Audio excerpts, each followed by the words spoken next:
उत्तरी कश्मीर के बारामूला जिले के उड़ी इलाके में सेना को एक बहुत बड़ी सफलता मिली है जब उन्होंने घुसपैठिए मार गिराए हैं।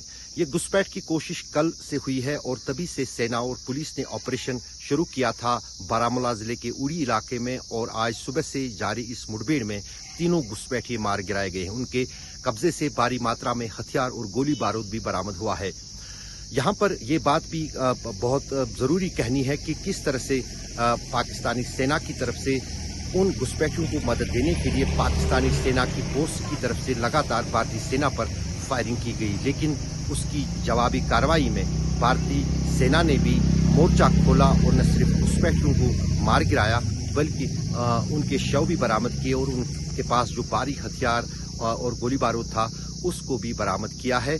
और जाहिर है कहीं न कहीं आने वाले समय में बहुत बड़ी एक आतंकी साजिश जो है उसको विफल कर दिया है, वरना अगर ये घुसपैठिए जम्मू कश्मीर में दाखिल हो जाते तो न जाने कितनी आतंकी वारदातों में वो शामिल हो जाते या फिर उन्हें अंजाम देते। लेकिन उससे पहले ही सेना और पुलिस ने उन्हें सीमावर्ती इलाकों में ही मार गिराया।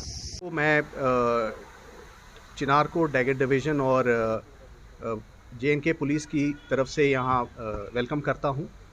पिछले कुछ दिनों से हमें ये इंटेलिजेंस आ रही थी कि पाकिस्तान की तंजीमें यहाँ उड़ी के अंदर इन्फिल्ट्रेशन करना चाहते हैं और उनका मुद्दा था यहाँ पे इन्फिल्ट्रेशन करके जम्मू एंड कश्मीर के अंदर जो शांति बहाल हो रखी है उसको और बारामूला उड़ी तहसील के अंदर कोई खलबली करना, किसी IED के तहत कोई एक बड़ा धमाका करना और एक टेररिस्ट ग्रुप को इन्फिल्ट्रेट करके यहाँ पीस को डिस्टेबलाइज करना।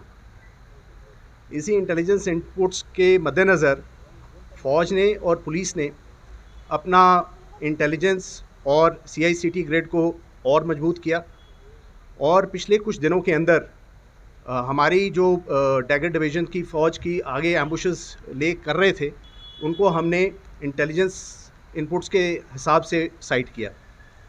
आज सुबह तकरीबन 6:40 पर बहुत बुरा मौसम था, बारिश पड़ रही थी और फॉग का माहौल था। हमारे यहाँ रुस्तम बटालियन के हथलंगा एरिया के अंदर एक जो एम्बुश साइटेड था उसने नोटिस किया कि 3 से 4 टेररिस्ट ये LOC क्रॉस करने की कोशिश कर रहे हैं हथलंगा नाला के नज़दीक। इमीडिएटली कांटेक्ट इस्टेब्लिश किया गया। ये टेररिस्ट के साथ फायर फाइट तकरीबन 2 घंटे तक चली, 6:40 से लेके 8:40 तक। इस फायर फाइट के अंदर हिंदुस्तान फ़ौज ने UBGLs, MGLs और रॉकेट लॉन्चर्स का इस्तेमाल किया और इस फायर फाइट के अंदर एक टेररिस्ट न्यूट्रलाइज़ किया गया। इसके बाद जो एम्बुश पार्टीज़ वहाँ थी उन्होंने नोटिस किया कि 2 टेररिस्ट जो कि इंजर्ड हुए हैं उन्होंने अपनी थोड़ी मूवमेंट बदल ली है, तो उसके हिसाब से एम्बुशेस ने रीसाइट किया और तकरीबन 9:15 बजे फिर से एक सेकंड फायर फाइट शुरू हुई। ये फायर फाइट तकरीबन आधे घंटे तक के लिए चली, जिसके अंदर की दूसरा टेररिस्ट भी न्यूट्रलाइज कर दिया गया। इसी दौरान तीसरा टेररिस्ट जो इंजर्ड हुआ था वो पाकिस्तान फ़ौज की पोस्ट जो नज़दीक में है उनके फायर सपोर्ट की मदद में उसने एक्सफिल्ट्रेट किया। इसमें यह चीज़ नोट करने की ज़रूरत है कि पाकिस्तान आर्मी की पोस्ट ने इस टेररिस्ट को एक्सफिल्ट्रेट करने के लिए फायर सपोर्ट दिया और हमारी तरफ फायर किया। फ़ौज की जो पार्टीज़ इन्वॉल्व थी उन्होंने वहाँ क्वाडकॉप्टर भी फ्लाई किए।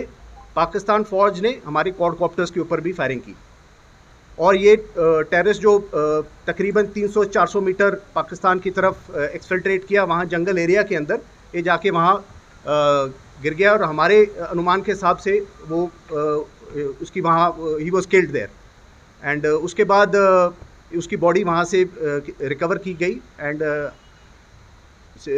वेदर बड़ा ख़राब था, इसके कारण क्लैरिटी भी नहीं आई, but further operations and search इस एरिया में 2 बजे तक चलती रही है।